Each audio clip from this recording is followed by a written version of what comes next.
ដើម្បីបំពេញបំណងរបស់សពលោកជាវណ្ណរិទ្ធពំនាំសំណូមពរទៅកាន់មហាជនក៏បង្ហោះរូបអូនសុធាក្នុងសភាពឈឺធ្ងន់ក្រោយប្រកាសដំណឹងមរណភាពតារាសម្ដែងប្រឆ្នាមអូនសុធាមិនបានប៉ុន្មានផងវីដេអូដេកដួលលើគ្រែពេទ្យនៅក្នុងស្ថានភាពស្គមស្គាំងរបស់លោកការកំពុងសង្គ្រោះព្យាបាលក៏ត្រូវបានចែករំលែកពេញបណ្ដាញសង្គមនិងទំនាក់ទំនងសង្គមតែដោយហេតុថាជាបំណងរបស់លោកកាលនៅរស់រានមានជីវិតដោយពុំចង់ឲ្យមហាជនពិសេសអ្នកគាំទ្របានឃើញសភាពទ្រុឌទ្រោមរបស់លោកនាពេលវេលាចុងក្រោយនៃជីវិតទើបពិធីករពូកែវោហាស័ព្ទលោកជាវណ្ណរិទ្ធបានចេញមុខជួសសាច់ញាតិលោកអូនសុធាផ្ទាល់ដោយស្នើថាសូមកុំបង្ហោះរូបបងធាឈឺជាការស្នើសុំពីក្រុមគ្រួសារគាត់ហើយបងធាខ្លួនឯងក៏មិនចង់ឲ្យបងប្អូនឃើញរូបភាពរបស់គាត់ឈឺដែរគាត់ចង់ឃើញរូបស្អាតៗលោកអូនសុធាជាតារាសម្ដែងប្រុសមានឈ្មោះបោះសម្លេងមួយរូបនៅក្នុងវិស័យភាពយន្តខ្មែរប្រមាណជិត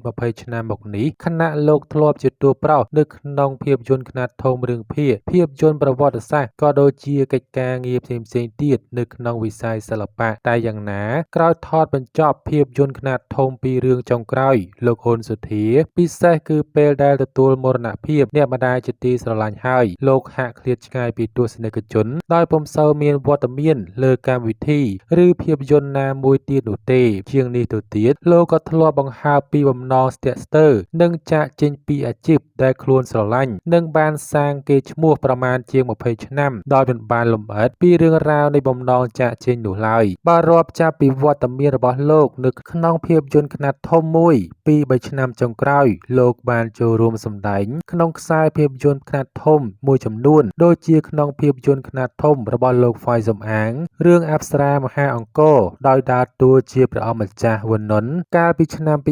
2022ពិសេសបានចូលរួមសម្ដែងនៅក្នុងភាពយន្តប្រវត្តិសាស្ត្ររឿងកូនប្រុសក្រោមពន្លឺព្រះច័ន្ទពេញបរមី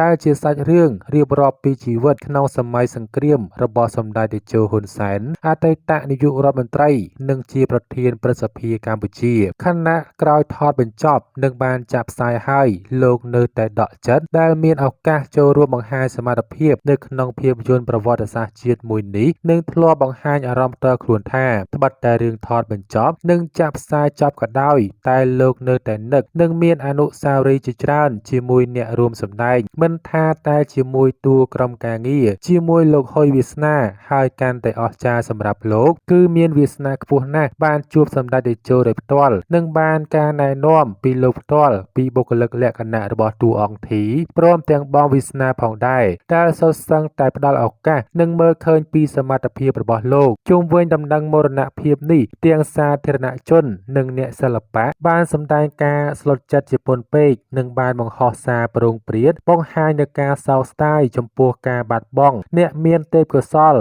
និងជាមិត្តសិល្បៈដ៏ល្អមួយរូបដោយមិនបានលាបើតាមអ្នកស្រីចនច័ន្ទលក្ខិណាលោកទទួលមរណភាពដោយសារជំងឺដំបៅក្រពះពោះវៀនធ្ងន់ធ្ងរនិងមានទឹកដក់ក្នុងពោះមរណភាពរបស់លោកអូនសុធាមិនមែនត្រឹមតែដំណឹងដ៏សោកសៅសម្រាប់អ្នករួមអាជីពនិងក្រុមគ្រួសារប៉ុណ្ណោះទេតែសូម្បីតែសាធារណជនដែលជាអ្នកគាំទ្រតារាប្រុសឆ្នើមរូបនេះក៏បង្ហាញក្តីសោកសង្រេងជាពន់ពេកផងដែរក៏ព្រោះតែពុំធ្លាប់លេចឮដំណឹងស្ថានភាពសុខភាពមិនល្អណាមួយរបស់លោកទាល់តែសោះហើយសុកស្រាប់តែបានទទួលដំណឹងស្លុតចិត្តភ្លាមនេះទៅវិញខណៈសូម្បីតែមិត្តស្និទ្ធស្នាលនិងតារាប្រុសឆ្នើមរូបនេះគឺលោកសឿនវីតាក៏ពុំបានទទួលដំណឹងថាមិត្តខ្លួនធ្លាក់ខ្លួនឈឺរហូតដេកស្លាប់លើគ្រែពេទ្យនោះដែរលោកសឿនវីតាបញ្ជាក់ថាលោកអូនសុធាចូលសង្គ្រោះបន្ទាន់និងសម្រាកពេទ្យ5ថ្ងៃតែបែរជាលាក់បាំងមិនប្រាប់មិត្តសោះឡើយ